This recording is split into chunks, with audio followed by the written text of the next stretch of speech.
여러분 안녕하십니까. 20세 이하 축구 대표팀이 36년 만에 4강 신화를 다시 썼습니다. 이루진단 오늘은 기분 좋은 소식으로 시작하겠습니다.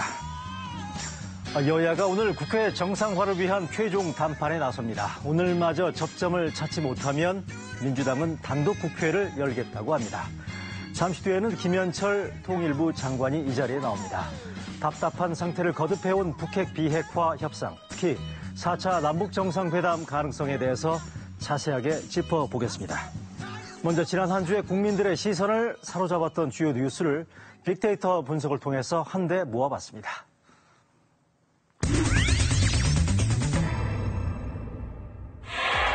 KBS가 빅데이터 분석을 통해 분야별로 선정한 한 주간 가장 많이 본 네이버 기사입니다. 정치 분야입니다. 지난 4일 문재인 대통령이 주재한 국가유공자 고훈가족과의 오찬 관련 소식입니다. 천안함, 연평해전 유가족들도 초청을 받아 참석했는데요. 당시 유족들은 청와대에서 나눠준 팸플릿에 문 대통령과 김정은 위원장이 손을 맞잡은 사진이 든 것을 보고 불편한 심경을 표출했다는 기사입니다. 경제 분야는 최저임금 인상에 영향을 받고 있는 자영업자 소식입니다. 정부는 지난해 최저임금 인상에 따른 자영업자의 부담을 덜기 위해 일자리 안정자금을 투입하고 홍보에 나섰지만 자영업자들은 4대 보험료 때문에 별 도움이 안 되고 있다며 고충을 토로하고 있다는 기사입니다. 사회 분야는 제주 전남편 살인사건입니다. 제주에서 전남편을 살해하고 시신을 훼손한 혐의를 받는 30대 여성 피의자 조희정 씨가 구속된 이후 범행 동기 등을 밝힐지 주목되고 있다는 뉴스입니다. IT 헬스 분야에선 올해 만 75세의 여성 임종소 씨입니다. 허리 통증을 줄이기 위해 1년 동안 근육 운동을 해온 임 씨는 WBC 피트니스 오픈 월드 챔피언십에 38세 이상 피겨 부문에 출전해 2위를 차지했다는 소식입니다. 세계 분야는 일본의 유명 여배우 아오이 유우입니다. 한국에서도 많은 사랑을 받고 있는 아오이 유우는 일본에서 추남 개그맨으로 유명한 9살 연상의 남성과 교제 2달 만에 결혼 소식을 알려 화제가 되고 있습니다. 지금까지 빅데이터 이슈였습니다. 네, 먼저 정치권 소식 알아보는 순서를 갖도록 하겠습니다. 오늘 두 분 모셨습니다. 제 오른쪽으로 진성준 전 의원 나오셨습니다. 네, 안녕하세요. 반갑습니다. 왼쪽으로는 정태근 전 의원 자리를 함께하고 계십니다. 반갑습니다. 네, 안녕하세요. 네. 두 분 다 참 공통점이 많습니다. 서울시 정무부시장을 같이 지내셨죠, 그죠? 네, 선배시죠. 먼저 지내셨고 또 두 분 다 보면 전 현직 대통령을 지근거리에서 보조한 그런 경험이 있는 공통점이 있고요. 네. 진 전 의원 같은 경우에는 직전까지 청와대 정무기획비서관을 지내셨고요. 정태근 전 의원 같은 경우에는 이명박 전 대통령 서울시장 당시에 옆에서 보좌를 하셨으니까요. 네, 특히나 두 분의 경우에는 여의도 정치권에서는 현실 정치에 대해서 탁월한 분석 능력으로 아주 정평이 나 있는 분들인데 두 분 활약 기대를 하겠습니다. 예. 괜찮죠? 네. 너무 소개를 거창하게 해주신 것 같아요. 하여간 첫 번째 얘기로요. 일단 국회 정상화 얘기를 꺼내지 않을 수가 없습니다.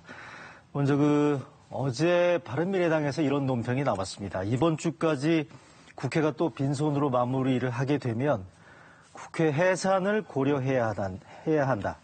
그만큼 지금 국회 파행 상태가 심각하다는 얘기인데 오늘이 민주당은 최후 통첩 시한이라고 하는데 맞습니까?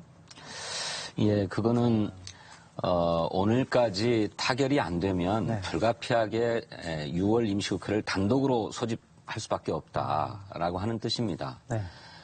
단독으로 국회를 소집해서 국회를 개회할 수야 있지만 구체적인 의사 일정은 또 교섭단체 간의 협의를 통해서 결정할 수밖에 없기 때문에 국회를 연다고 해서 추경안이 처리된다든지 또 민생 법안이 처리된다든지 하는 것은 아닙니다만 국회가 열려 있는 상태로 또 계속 공전하는 모습을 보이게 되면 그것은 국민의 지탄을 또 면키 어렵기 때문에 민주당으로서도 고심하고 있는 것 같습니다. 그런데 다만 언제까지 이런 상태로 계속 갈 수는 없고 일단 개문발차라도 좀 해보자라고 하는 생각으로 단독 국회 소집을 검토하고 있는 것 같습니다.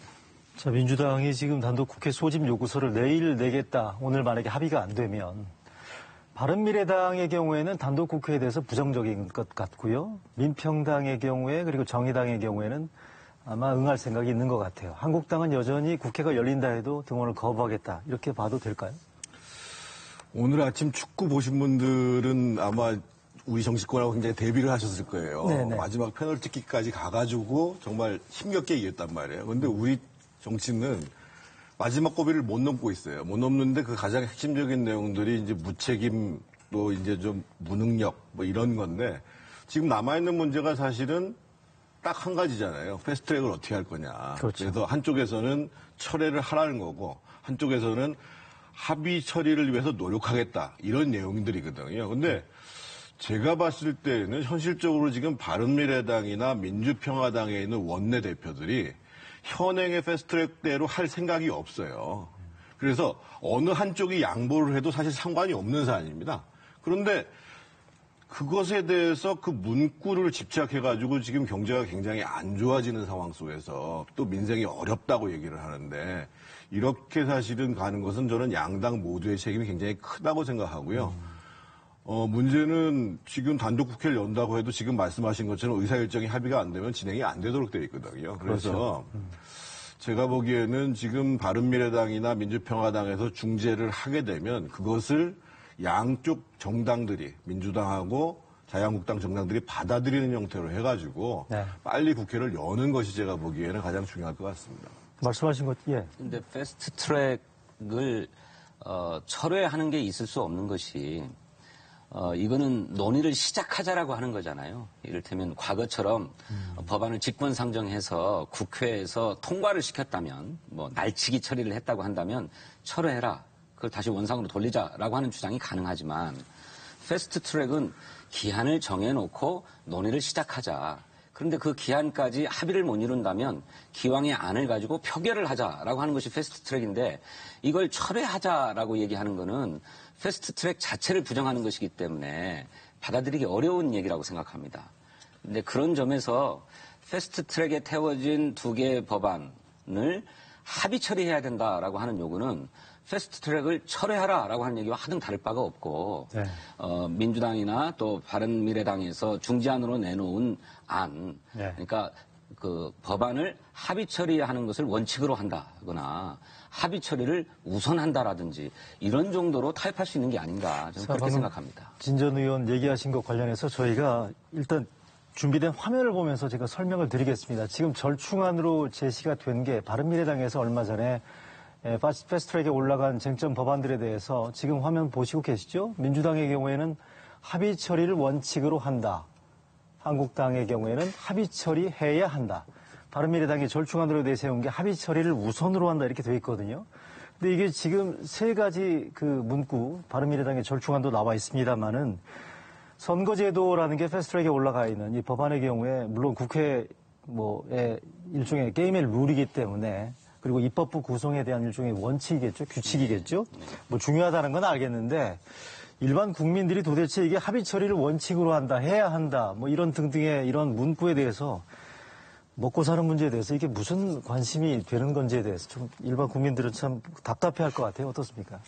그러니까 이제 집권당은 네. 어떻든 국정 운영에 최종적인 책임을 지게 돼 있습니다. 네. 그리고 국회가 안 열리게 되면 그 원인이 어디에 있든지 간에 국정이 안 돌아가는 문제에 대한 책임을 집권당이 가질 수밖에 없는 거예요. 그래서 바른미래당의 이전에 이제 민주당의 우호적이었던 김관영 원내대표조차도 네. 이렇게 무책임한 집권당을 본 적이 없다. 이런 얘기들을 한단 말이에요. 제가 말씀드리는 것은 아까 그 세 가지의 문구는 본질에 있어서는 별 차이가 없습니다. 왜 그러냐면 이미 바른미래당과 민주평화당에서 현행의 패스트트랙에 대해서 부정적 의사를 표현했거든요. 네. 그러면 저는 집권당이 조금 더 양보할 수도 있어요. 그러니까 지금 예를 들면 바른미래당이 얘기하는 정도 수준에서 우리 타협을 보자. 이렇게 얘기할 수가 있다고요.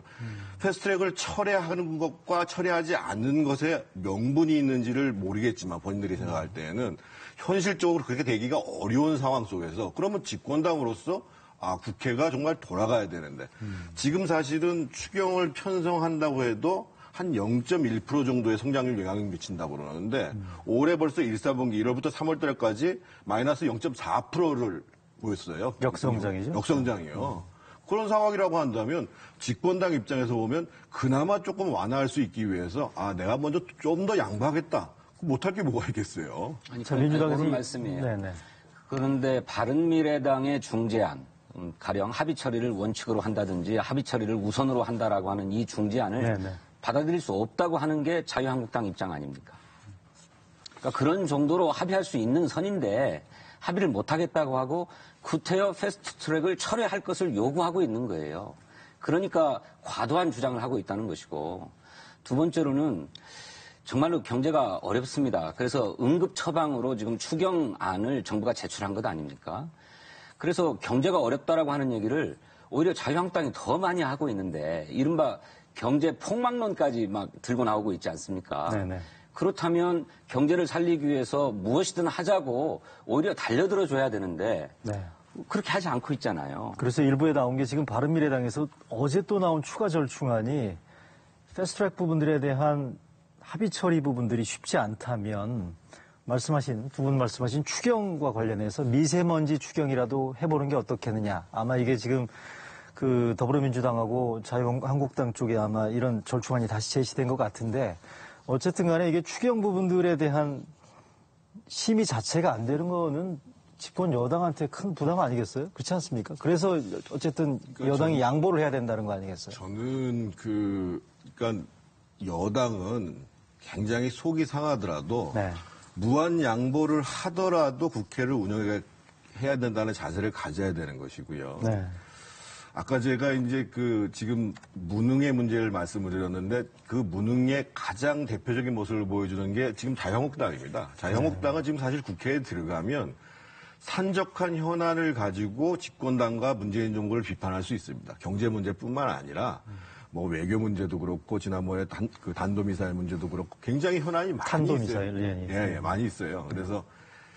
그래서 그 실질적인 조건만 맞으면 사실은 국회에 들어가서 싸워야 다수 국민들로부터 지지를 얻어내거든요. 네, 예. 그래서 저는 솔직히 그렇게 말씀드리고 싶어요. 자유한국당도 만족할 만큼이 안 와더라도 바른미래당 정도의 합의 아니면, 그리고 적어도 그 약속을 받는 거죠. 바른미래당에 있는 원내대표, 그리고 민주평화당에 있는 원내대표, 당신들은 분명하게 합의 처리를 원칙으로 하자. 네. 이렇게 이제 야당이 합의를 보면 조건이 충족되는 거잖아요. 네. 그래서 저는 정치라는 것이 결국은 이제 명분이기도 하지만 결국에 있어서는 내용이 중요한 것이고, 그 내용의 핵심이라는 것은 국민들이 어떻게 평가하냐는 거거든요. 네. 지금 이 상황 속에서 똑같은 걸 가지고 붙는 것보다 내가 정말 경제와 민생과 안보를 위해서 내가 양보하겠다고 그러면 지지가 더 올 수 있어요. 예. 저는 그런 정치가 좀 있었으면 좋겠어요. 이제 그런 점에서 자유한국당의 요구가 두 가지인데, 하나는 청와대를 상대로 해서 의제 제한이 없는 1대1 회동, 그러니까 대통령과 황교안 대표 간의 1대1 회동을 요구했는데, 예. 5당 회동에 이어서 1대1 회담을 하자라고 청와대가 수용을 했고, 또 당초에는 이런 5당 대표 회담을 대북 식량 지원과 추경에 한정한 의제로 회담을 하자라고 했었는데, 이것 역시나 포괄적으로 전국 현안에 대해서 다 논의하자라고 해서 청와대는 다 양보를 했습니다. 네. 1대1 회동도 받아들이고 의제 제안했던 것도 제안을 풀어버린 거죠. 나머지 이 쟁점은 국회에 대해서, 여당에 대해서 요구하고 있는 패스트트랙을 철회하라고 하는 거예요. 그런데 아까 말씀드렸던 것처럼 패스트트랙이라고 하는 것이 종지부를 찍은 것이 아니라 이제부터 논의를 시작해 나가자. 그렇지만 그동안에 각 정당의 이해관계가 얽혀있는 선거법 문제가 있기 때문에 합의가 끝내 안 이루어질 가능성이 있고, 그렇다면 지금 4당이 합의해서 제출해 놓은 법안에 대해서 네. 표결이라도 해서 결론을 낼 수 있도록 해줘야 되는 게 아니냐. 이게 패스트트랙 아닙니까? 근데 이것조차도 못하겠다고 하고 있으니까 상황이 답답해지는 거죠. 일단, 예. 그런데 한 말씀 드리면 그런 자세는 국정정상화가 안 됩니다. 국회 정상화 안 됩니다. 그런 자세로 말씀하시면. 첫 번째로 네. 대통령께서, 저는 대통령의 가장 큰 일 중에 하나가 정치라고 생각해요. 미국의 대통령, 유럽의 총리나 대통령들은 일상적으로 야당 지도자를 만납니다. 심지어는 자기 당 의회 지도자들도 말을 안 들으면 만나가지고 설득을 해요.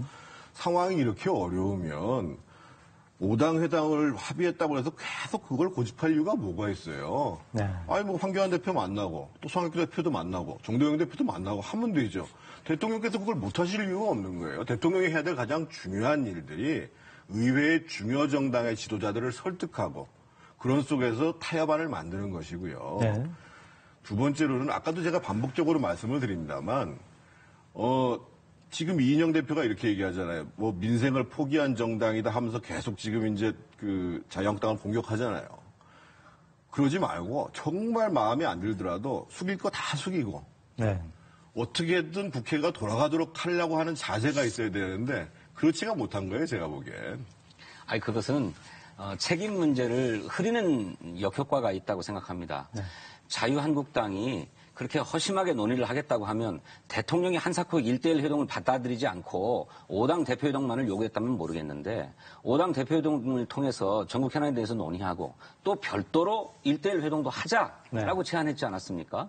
그러면 황교안 대표가 이 문제에 대해서 호태어 3당 회동으로 해야 되고 1대1 회동을 해야 된다. 이렇게 얘기하는 거는 그야말로 게임의 어떤 사고를 가지고 대통령하고 줄다리기를 하고 있는 거죠. 이거는 민생을 대하는 태도가 아니라고 생각합니다. 자, 국회 정상화 얘기는 일단 여기서 정리를 하고요. 뭐 말씀하신 것처럼 여야 대표회담은 오늘 문재인 대통령의 북유럽 순방으로 오늘 시점에서 무산됐다고 보는 게 맞는 것 같습니다.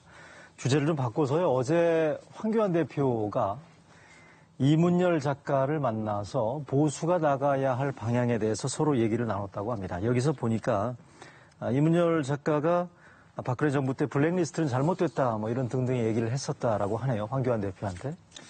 이문열 선생은 사실은 우파 진영에 아주 통찰력 있는 네. 그런 이제 어른이라고 평가를 받는 분이시죠. 그리고 사실은 이제 국정농단 사태가 있었을 때에도 보수가 죽어야 된다. 그래서 어렵게 죽기 전에 어렵게 다시 살아날 생각을 하고 환부를 도려내야 된다. 이런 말씀을 하셨거든요. 그래서 어제도 이제 황교안 대표가 이제 민생 그 탐방 과정에서 이문열 선생 얘기를 좀 들어보고 싶다 해가지고 찾아가는데 그 자리에서 역시나 이제 쓴소리를 하신 거죠. 그래서 이제 황 대표가 문화융성을 얘기를 하니까 박근혜 정부 때 블랙리스트는 정말 잘못된 거다. 그러니까 이 문화계라는 데가 상대적으로 좌파나 진보 진영이 강하니까 그걸 인위적으로 고치려고 한 것인데 그게 오히려 화가 된 것이다. 그런 잘못을 솔직히 인정을 해야 된다. 이런 말씀도 하시고 예를 들면 이제 그 최근에 이제 뭐 현충원에서 이제 대통령 말씀이 있으셨는데 그 황장엽 그 선생이 대전 현충원에 묻혀 있잖아요. 단장도 있고. 네, 그런 부분들에 대해서는 바람직하지 않다. 이렇게 얘기를 하시면서 또 지금 현재 우리 주사파 정치인들이 많이 있는데 이것도 문제가 심각하다. 이런 말씀을 하시면서 결국 핵심은 한국당이 죽어야 되겠다는 자세로 적어도 공천이라든지 앞으로 총선 전략에 있어서 많은 변화를 가져오지 않으면 승리하기 어렵다. 이 문제를 아주 뼈아프게 말씀하신 거죠. 네. 이문열 작가 어제 황교안 대표 만나기 전에 또 이런 부분들이 언론 인터뷰에 난 게 눈길을 끈 게 있습니다. 일단 관련 화면을 보시면서 설명을 드릴까 하는데요. 이문열 작가가 어제 언론 인터뷰에서 그 황교안 대표를 만나기 전에 이런 얘기를 했습니다. 예전 사람들만 데리고 가면 한국당을 지칭해서 하는 얘기인 것 같은데 가마솥 개구리처럼 죽어갈 수밖에 없다. 중도 확장을 무작정 관하고 싶지 않다. 이런 등등의 얘기인데 특히 윗부분에 나와 있는 가마솥 개구리처럼 죽어갈 수밖에 없다. 예전 사람들하고 같이 가면 안 된다. 이런 얘기인데 결국 이분이 과거에 그 한나라당 공심위원도 했던 분이고요. 지금 총선이 한 10달 정도 남아있는 상태인데 뭐 한국당이 한 얘기긴 합니다만 정치권 전체의 내년 총선을 앞두고서 조기에 일종의 그 총선 물갈이론 이런 부분들에 대한 분위기가 뜨는 듯한 느낌인데 어떻게 보십니까? 네. 우선 황교안 대표와 이문열 작가의 대담은 좀 실패한 이벤트 같아요. 보수 정당이 나아갈 길을 묻겠다 해서 기획된 것 같은데 네. 정작 그 대담에서는 보수 정당이 어떤 길로 나아가야 된다라고 하는 얘기가 구체적으로 처방되거나 제시된 바가 없습니다. 그저 아까 말씀하신 대로 황교안 대표가 과거 정부의 치적이라고 할 수 있는 문화융성 얘기를 꺼냈더니 블랙리스트 잘못됐다라고 쓴소리를 들었죠. 또 뭐 황장엽 전 비서의 뭐 서운 문제는 어쨌든 모르겠는데 현충원에 안장된 것도 잘못됐다라고 비판했기 때문에 그 외에 두 분이 1시간가량 차담을 나눴다고 하는데 더 뭐 보수 정당이 나아갈 길로 제시된 얘기가 전혀 없어요. 그런 점에서 보면 당초의 기획 의도와 달리 대담 자체는 좀 실패한 것 같다 이런 생각이 들고요. 근데 이제 방금 소개해 주신 것처럼 이문열 작가가 여야 할 것 없이 어쨌든 아주 강한 목소리로 물갈이를 제기하셨는데 이거는 그 전날 있었던 언론과의 인터뷰에서 나온 얘기 아닙니까? 뭐 당연히 그렇게 생각하고 있다고 생각합니다. 그렇지 않아도 신상진 신정치개혁위원장인가요? 네, 한국당. 아는 분도 탄핵을 단행했는데 이대로 갈 수 없다. 그에 대해서 분명하게 책임을 물어야 된다라고 하는 얘기를 했습니다. 그리고 황교안 대표도 기자들과의 대담에서였나요? 그런 얘기했죠. 현재 지지율 30% 고정 지지층만 갖고는 총선에서 승리할 수가 없다. 우리가 혁신해야 하고 또 중도층에 스며들어야 된다. 근데 이 일을 가지고 전략적으로 하는 것이니까 혹여 기존의 생각과 좀 다르다고 하더라도 너무 비판하지 말라. 이런 얘기까지 해서 황교안 대표도 강한 어떤 인적 쇄신, 당내 쇄신을 예고했고 이건 불가피한 일이라고 생각합니다. 그런데 과연 예고한 대로 실행될 수 있겠는가 하는 점에 있어서는 저는 좀 회의적인 생각을 갖고 있어요. 어떻게 보십니까? 한국당에서. 우선 이문열 선생이 말씀하신 거는 굉장히 중요한 시사점이 있습니다. 그러니까 황교안 대표가 어떻게 받아들이고 어떻게 실천할지는 향후에 모르겠습니다만 중요한 사실은 이제 블랙리스트 얘기를 꺼낸 거는 보수 정치가 살아나기 위해서, 우파 정치가 살아나기 위해서 과거에 잘못한 것을 인정하고 출발을 해야 된다. 이 굉장히 중요한 대목을 얘기를 하는 겁니다. 무조건 같은 편이니까 옹호한다. 이것은 보수가 살아날 수 있는 방법이 아니다. 이렇게 얘기를 하는 것이고요. 또 두 번째 나왔던 얘기 중에 무조건 중도 확장을 강조하고 싶지 않다고 말씀드린 게 뭐냐면 예를 들면 황장엽 선생이 얘기한 게 그거예요. 적어도 우파의 가치를 분명히 하면서 중도로 나아가야 된다는 지적을 하고 있는 것이거든요. 아주 중요한 대목인 거죠. 그리고 세 번째로 이분이 또 말씀하신 가만석 개구리를 왜 말씀하셨냐면 결국은 자기들끼리 모여가지고 막 자기들끼리 이제 지지를 받고 자기들 한탄을 얘기하는 그런 식의 정치를 가지고는 안 된다. 가마솥 밖에 넓은 세상을 보고 넓게 있는 사람들이 과연 뭘 바라고 있는지를 보고 가는 것이 보수 정치다. 이 말씀을 하신 거거든요. 근데 그게 이제 황 대표 귀에는 어떻게 들렸는지는 모르겠어요. 황 대표가 굉장히 경청을 하셨다고 그러는데 그런 것들이 그러면 지금 내년 총선 지금 물갈이 얘기가 나오는데 물갈이 이전에 그럼 우리가 잘못한 부분들이 무엇인가를 먼저 정리를 하고 그것에 기초해가지고 물갈이를 한다. 그럼 얘기가 달라지잖아요. 저는 그런 방향으로 좀 황교안 대표께서 좀 깨달음이 있었으면 좋겠어요. 이게 이제 혁신과 일종의 물갈이 등치할 수 있는 부분들은 아니긴 한데 민주당 역시 마찬가지로 한국당보다는 조금 더 이른 타이밍에 그 인적 청산, 공천 혁신 부분들에 대한 깃발을 올리지 않았습니까? 네. 시민들한테 가산점 준다는 얘기. 네. 그러니까 저는 그런 데는 좀 구조적인 원인이 있다고 생각합니다. 물론 이해찬 대표가 당대표 경선을 하는 과정에서 총선 1년 전에 공천 룰을 확정해서 예측 가능한 공천 시스템을 확립하겠다라고 공약한 바 있습니다. 그리고 그 공약대로 4월 달에 공천 룰을 확정했죠. 그런데 당내에서 이런 조기 공천 룰 논의가 가능했던 것은 현재의 국회 의석 구조 가지고는 문재인 정부가 추진하고자 하는 여러 가지 개혁과 혁신 조치들을 제대로 추진할 수가 없다라고 하는 답답함 때문에 그런 논의가 가능했던 게 아닌가 이렇게 생각합니다. 근데 다만 민주당은 자유한국당과는 조금 상황이 달라서 무슨 중진 의원들에 대한 인위적인 물갈이 이런 논의가 나오는 것은 아니고 이른바 시스템 공천을 하겠다라고 하는 것입니다. 그래서 현역 의원은 100% 경선을 원칙으로 하겠다라고 하는 얘기가 현역 의원들에 대한 위협이 될 수도 있지만 동시에 기회이기도 합니다. 이를테면 자유한국당도 그렇고 민주당도 그렇고 현역 의원들에 대한 의정활동 평가를 쭉 해봤는데 그 의정활동 평가 결과 하위 20% 무슨 하위 30% 이런 분들은 늘 물갈이 대상으로 공천 탈락하는 대상으로 얘기되어 왔는데 그렇지 않고 그들도 감점을 주어서 경선을 하도록 하겠다 하는 것이기 때문에 위협인 동시에 기회가 될 수도 있죠. 그런 분들에게는 이제 그런 점에서 보면 인위적인 물갈이를 하겠다는 것이 아니라 공천 룰, 확립된 공천 룰을 가지고 당원과 지지자의 의견을 수렴해서 공천을 결정하겠다라고 하는 그런 입장입니다. 하여간 뭐 지금 선거가 한 10개월 정도 남았으니까요. 이게 좀 이른 타이밍인 것 같기도 합니다만 시간이 갈수록 이렇게 총선 물갈이론 이런 부분들은 또 과열될 수밖에 없다라는 그런 생각을 가져보고요. 얘기를 마지막으로 하나 바꿔서 나눠볼게. 김원봉 논란 다시 한번 얘기를 하지 않을 수가 없을 것 같습니다. 너무 그 문재인 대통령의 현충일 추념사에서 언급된 그 김원봉 언급된 얘기죠. 이게 지난 목요일이었으니까 현충일이 대충 하루 이틀이면 끝날 거라고 생각을 했었는데 주말이 돼서도 이 부분들에 대한 얘기가 여야 정당에서 계속 나오고 있고요. 이념 논쟁으로 비화되는 부분들 또 한편으로는 이 김원봉 논란이 국회 정상화를 앞두고 또 다른 걸림돌이 되지 않느냐 이런 얘기들까지 나오고 있습니다. 어떻습니까? 제가 그 7일날 금요일날 토요일날 사실은 지역에 계신 그 6.25 참전 유공자분들 나이가 이미 90이 넘으셨거든요. 네. 전화를 참 많이 받았습니다. 그러니까 정말 속상해서 술을 먹는다고. 그러니까 현충일 당일날에는 이분들이 술을 안 드시거든요. 근데 문제는 그겁니다.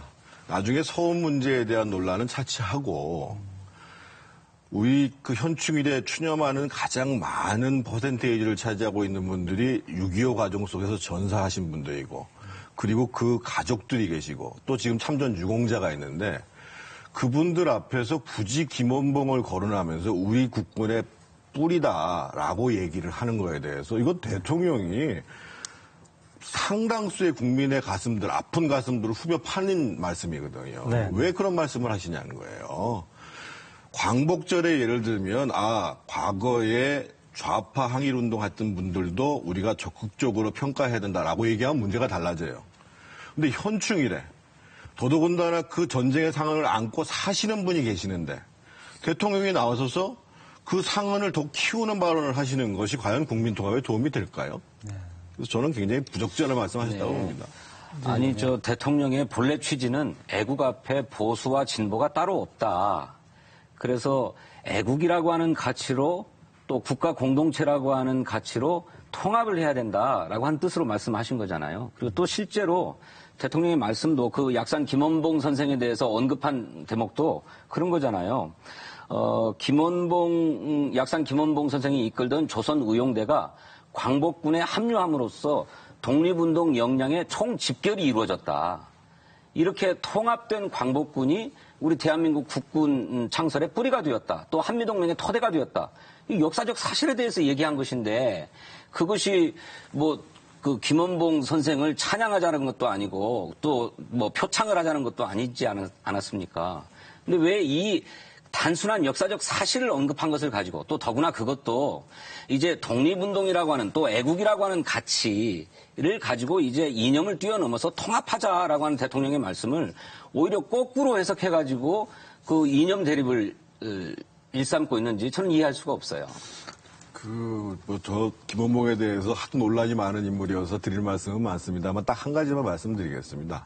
어찌됐든 김원봉은 48년도 남북협상 때 가서 안 내려와서 월북을 자진해서 했고 더 중요한 사실은 그 이후에 국가검열상을 맡아서 한국전쟁 당시에 군수행정을 총괄했던 사람입니다. 그리고 노동상을 맡았고 그다음에 최고인민회의 대의원 상임위원회 부위원장으로 3위의 권력서열에 있던 사람이고 한국전쟁에 책임이 있다는 것은 분명한 사실이에요. 그 말씀을 드리는 거예요. 아니 물론입니다. 그런 점에서 서훈 얘기는 아주 이른 얘기고 현재 심사 기준에 의해서도 북한 정권의 수립에 직접 관여한 사람은 서훈의 대상이 될 수 없도록 되어 있지 않습니까? 서훈 얘기권은 무슨 너무 이른 얘기고 그렇다면 똑같이 박정희 전 대통령의 역사적 과오에 대해서도 분명하게 지적할 수 있어야 됩니다. 잘 아시는 것처럼 박정희 전 대통령도 남로당 군사 총책 아니었습니까?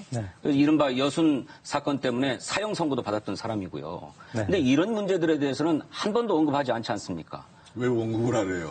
자유한국당이 한 번도 언급한 적을 제가 본 적이 없어요. 박정희 대통령이 과연 과거에 좌파 진영에 있다가 전향했던 사실은 다 아는 사실이죠. 다 아는 사실이 아니라 바로 그런 점들이 똑같이 지적돼야 한다고 한다면 무슨 박정희 대통령을 구국의 영웅인 것처럼 조국 군대와의 기수인 것처럼만 평가하고 그런 부분들에 대해서 얘기하지 않는 것은 저는 이중잣대다 이렇게 생각합니다. 그러니까 김원봉 논란은 건전한 역사 논쟁 정도로 결론 지어졌으면 좋겠다라는 개인적인 생각이고요. 하여간 다음 주에는 이 두 분 말씀도 오늘 길게 나눴습니다만 좀 더 저희 의료진단에서는 정상화된 국회를 주제로 해서 얘기를 좀 나눠보는 기회를 갖도록 했으면 하는 개인적인 바람을 갖도록 하겠습니다. 오늘 두 분 말씀 여기까지만 듣겠습니다. 감사합니다. 감사합니다. 감사합니다. 네, 계속해서 의료진단이 준비한 긴급 여론조사 결과를 공개해 드리겠습니다. 오늘은 패스트트랙에 오른 선거제도의 처리 방향과 남북 정상회담 그리고 최저임금과 정년 연장 등에 대해서 시중의 여론을 들여다봤습니다.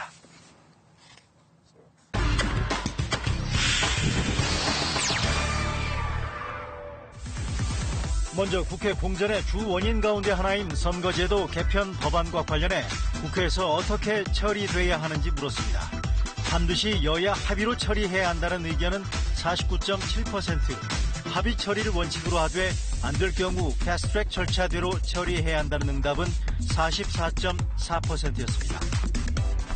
교착 상태인 북미 관계를 타개하기 위해 북미 협상과는 별도로 남북 정상회담이 필요한지 아니면 북미 관계 진전이 없는 상태에서 남북 정상회담은 필요 없는지 물었습니다. 남북 정상회담이 필요하다가 65%로 필요 없다는 의견보다 2배 이상 많았습니다. 정부가 800만 달러의 대북 인도적 지원을 결정한 데 대해 어떻게 생각하십니까? 지원을 반대한다 49.3%, 찬성한다 42.7%로 조사됐습니다. 내년도 최저임금 인상의 적정선을 물었습니다. 올해 수준으로 동결이 45.5%, 물가 인상률 수준의 소폭 인상이 42.9%, 만 원으로 올려야 한다는 응답은 9.6%에 불과했습니다. 동결 내지 소폭 인상의 의견이 대부분을 차지했습니다. 60세인 정년을 65세로 연장하기 위한 사회적 논의에 대한 시각도 살펴봤습니다. 정년 연장에 찬성한다가 71.2%로 정년 연장 반대한다 24.4%보다 압도적으로 우세했습니다. 이번 조사는 KBS가 한국리서치에 의뢰해 전국 만 19세 이상 남녀 1,001명을 대상으로 6월 6일과 7일 이틀간 온라인 웹조사로 실시됐으며 표본 오차는 95% 신뢰 수준의 플러스 마이너스 3.1%포인트입니다.